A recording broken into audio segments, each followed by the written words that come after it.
truth is gradually coming out.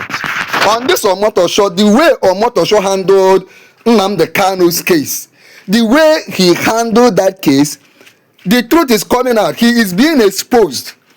Omotosho exposed, was bribed with money and promotion to sentence Nnamdi Kanu to life imprisonment. Pay attention, no. Omotosho exposed, was bribed to sentence Mazi. People have been saying that something must have gone under the table. A lot of waters must have passed to make Omotosho to sentence Nnamdi Kanu, despite all the reasons he had not to even entertain that case. Let's give you the news, because this news, it broke like a few minutes ago, and we here in Nobu Media, we are bringing it for you.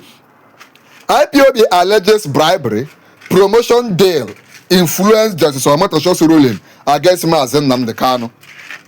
IPOB alleged that bribery and promotion deal influenced Justice Omotosho's ruling against Mazi Nnamdi Kanu. Pay attention.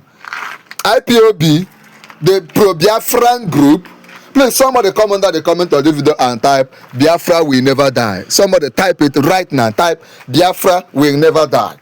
The indigenous people of Biafra, IPOB, has alleged that monetary inducement and a promised promotion to the Court of Appeal influenced Justice James Omotosho's judgment sentencing its detained leader Nnamdi Kanu to life imprisonment. This man, IPOB, has looked at it, taking some time. You know, it's almost 1 week. They took time to study what Omotosho did, and they have found out that they are allegedly that monetary inducement and a promised promotion, they promised Omotosho promotion to the Court of Appeal. Influence, you know, he's in High Court. They want to move him to Court of Appeal. They promise him that. That's what IPOB found out and what they are alleging. They promise him big money and also promise to move him from High Court to Court of Appeal if he sentenced Nnamdi Kanu to life imprisonment.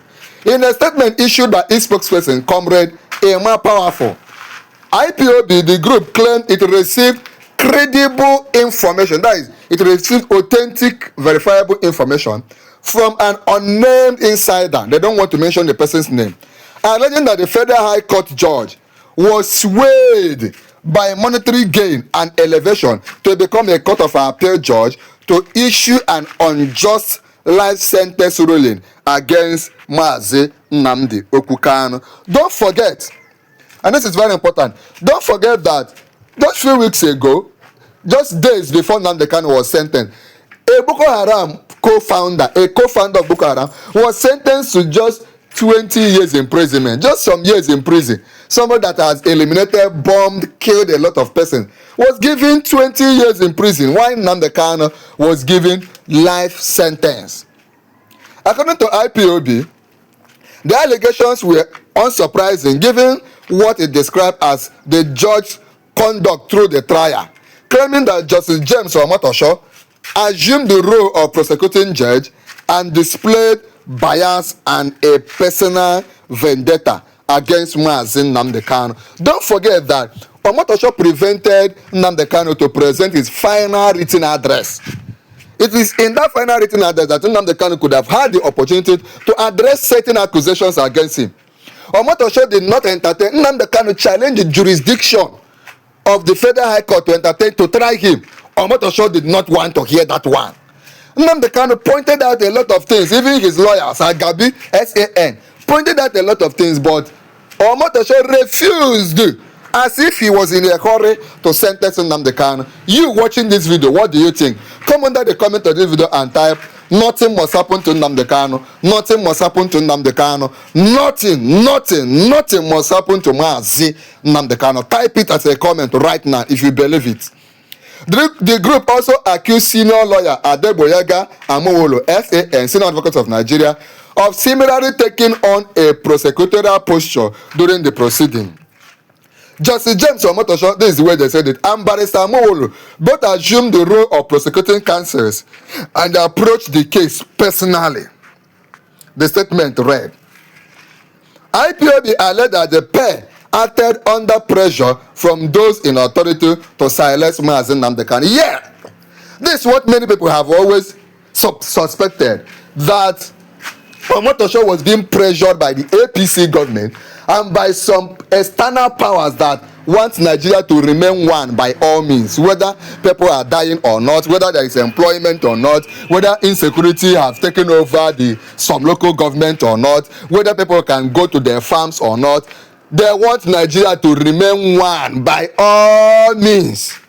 And because of that, they were in a hurry to silence and detain Nnamdi Kanu, no matter what it will cost them. Not because Nnamdi Kanu was wrong in any way, not because he committed any crime, but because Nigerian unity is what they want. Whether people die or not is not their concern. IPOB alleged that the pair acted under pressure from those in authority to silence Nnamdi Kanu. IPOB further said that during the trial, Nnamdi Kanu repeatedly demanded that the court and the prosecution present the specific written law under which he was being tried. Nnamdi Kanu was shouting, "Show me the law, Omotosho, show me the law." But what did Omotosho do? He ignored it and even ordered. He even had the audacity to tell security people to carry Nnamdi Kanu out of the court. So Nnamdi Kanu was out of the court when they were passing judgment against him. If you have not typed "nothing must happen to Nnamdi Kanu," please type it in the comments and type nothing must happen to Mazi Nnamdi Kanu. We must keep showing him solidarity. And also type "Biafra will never die." Somebody type it many times. Biafra will never die. Okay, we must now move on.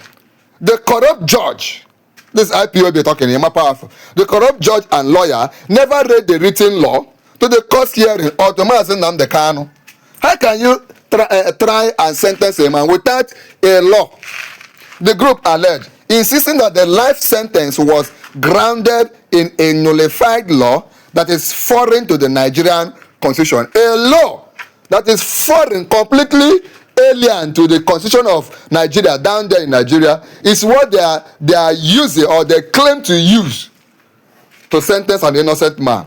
The pro-Biafran group also maintained that neither Mazi Nnamdi Kanu nor IPOB had violated any Nigerian or international laws and accused the judiciary of systematic corruption. Remember, part of the thing they accused Nnamdi Kanu of is that he was the one that championed NSAS protests. Can you imagine? NSAS protests. It was Nnamdi Kanu that caused it. They say it was IPOB that killed Gulag. Somebody that was killed by politicians.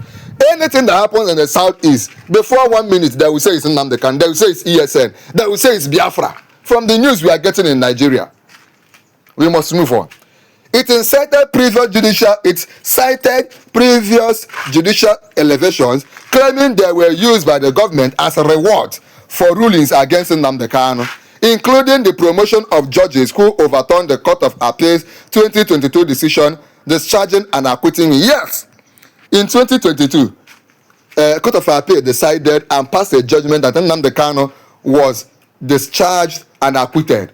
But of course, Nigerian government refused. And those judges they used to overturn that Court of Appeal judgment were handsomely rewarded. Most of them were promoted.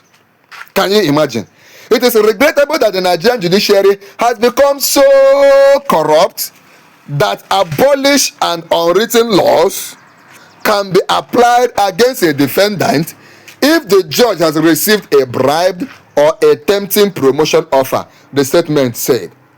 IPOB warned that the judgment could set a dangerous precedent. It has already set it precedent, arguing that it effectively legitimizes extraordinary rendition, that's kidnapping somebody from one country to another, unlawful abductions, that's kidnapping, and the use of unwritten or abolished laws against defendants. There is problem in Nigeria. Those of you in Nigeria, please tell us what is the atmosphere like since Nnamdi Kanu was sentenced. We hear that he's no longer in Abuja, like he's now in Sokoto prison. If this unlawful ruling against Mazi Nnamdi Kanu is permitted to remain, the Nigerian government will have granted itself the authority to abduct any suspect without adhering to international extradition treaties, the group stated. This is very important. That's why everybody must speak against the injustice happening, whether in Nigeria, any part of the world. Whether you are Igbo, Hausa, Yoruba, Fulani, as far as you're a good person, it is your responsibility to always stand for the truth and the truth alone. No matter who is angry, no matter who is happy, no matter whose odds is God. The group called on Nigerian Judicial Council, international judicial bodies, and International Criminal Court (ICC) to investigate Justice James Omotosho's conduct, particularly his alleged refusal to provide the written law referenced in the judgment. You cannot provide any law.